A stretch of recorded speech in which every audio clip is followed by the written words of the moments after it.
Bledsoe was arrested. Patrick Montgomery was in court. Jonathan Manapa will stay in federal custody. No, I don't take responsibility at all.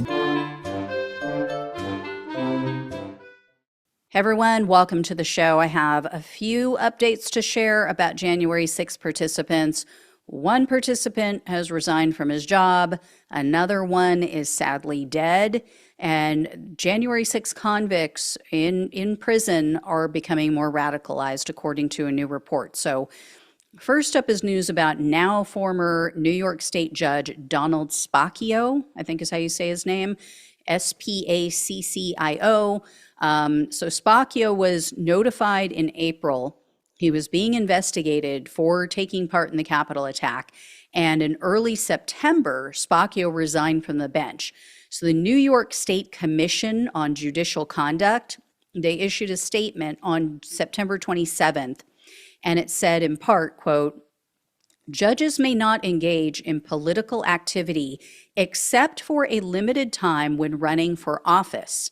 And even then, there are constraints on what they may do.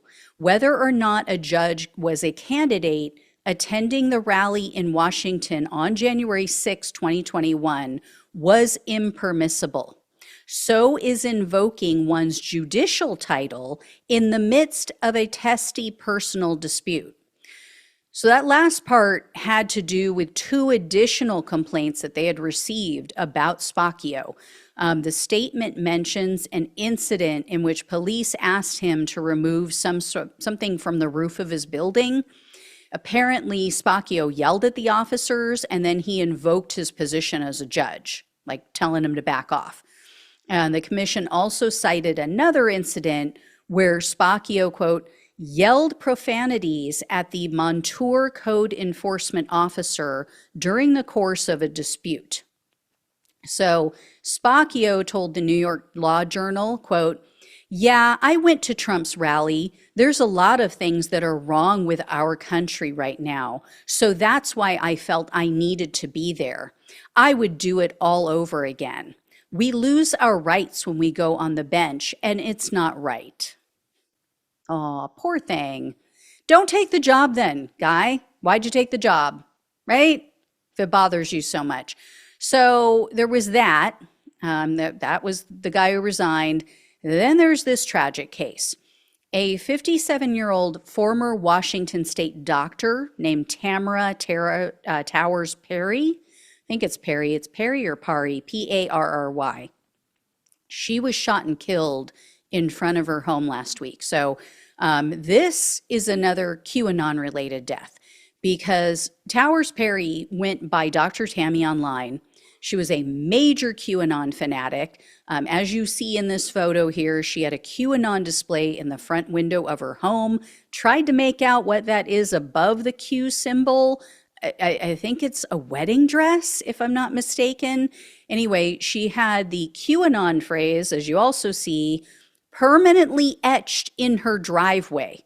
The "where we go one, we go all" BS, the abbreviation for that. Yeah.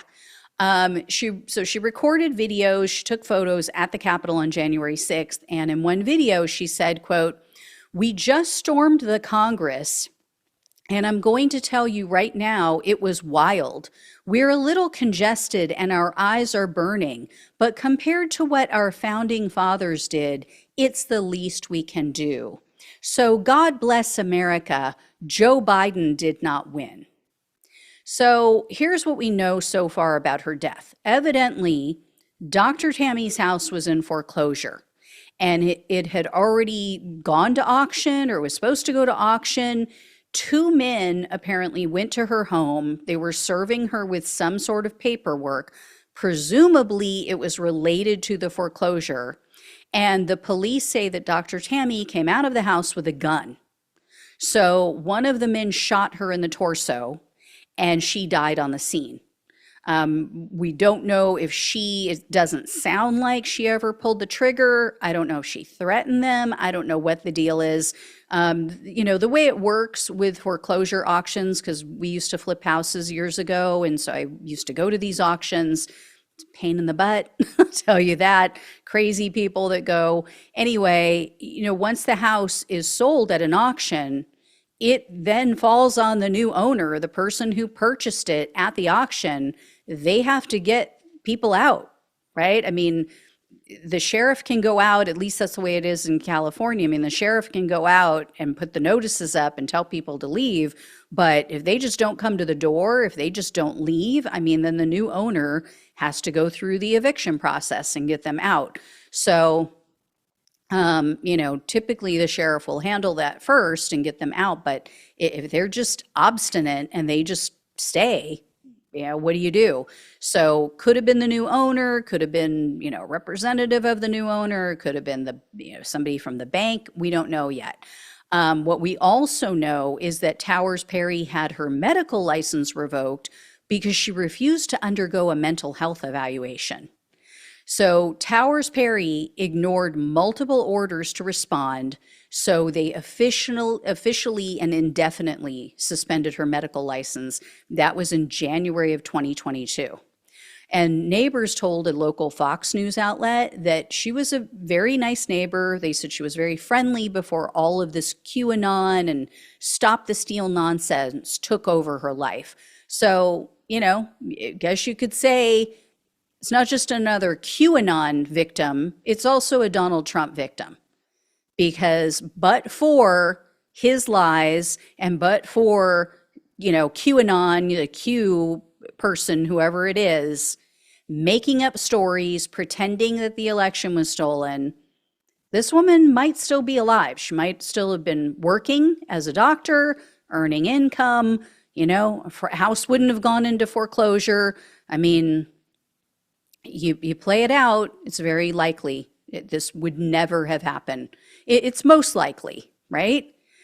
Anyway, the final story I want to share comes from The Independent. So the news outlet says prisoners being held at the DC jail, and in that unit you may have heard of, they call it the Patriot Wing, they're encouraging each other's worst instincts. So, it's just like one tiny little bubble of information. And so, oh yeah, Trump won. Yeah, it's a stolen election. Blah. I mean, they're just feeding off of each other. So one convict, his name is Dominic Box, he told New York Magazine, quote, "I haven't met a single person here who regrets January 6th or who doesn't think that it was a noble cause." And former prisoner who you will remember, Brandon Fellows, he said, quote, "I definitely am so much more for overthrowing the government after what they did to me. I'm totally down, especially if Trump doesn't get in. I want it to happen. I wasn't on board before, but now fuck these guys." Now, Brandon Fellows, you might remember, he was the one who harassed his, I think it was the investigator on his case, called her mother, got a hold of her phone number, or maybe it was his parole officer, or I forget. Just has been a nightmare. The guy wanted to represent himself in court. He ended up getting approval for that. Just went off the rails in court. The judge excoriated him. It was a complete and total nutcase and nightmare throughout the entire process. And it was a Trump appointed judge, and the judge was just furious at him because of all the games that he played and, doing other illegal stuff, getting himself into trouble in other instances while he's out on bond. So yeah, the guy has nothing to complain about. In my opinion, he got off really easy based on his history and criminal record and everything else. So yeah, but this is what is happening. These people are not getting better and they're getting off way too easy. And so, yeah, they're right back at it. They want to go right back and do it again. And the report says that the inmates are screening new transfers, grilling them about their political ideology, and then they threaten anyone who has cooperated with the government. The inmates also are using the internet, and they're using it to push these extremist election denier views online still. I mean, why? Why do they get the internet? It's prison, for Christ's sake. I mean, I get it. It's 2024, but they're in prison. I think it's time to stop with the internet BS. So I really hope the FBI is aware of all of this because, yeah, you've got these January 6 convicts like Brandon Fellows who are free, and they're just out looking for another insurrection to join, right? Any port in a storm, they'll take it. Anyway, I will let you all know when I hear more. Thank you so much for watching and listening. Please like, please share, and subscribe. Please donate if you can. Love you all. Take care. Talk with you soon.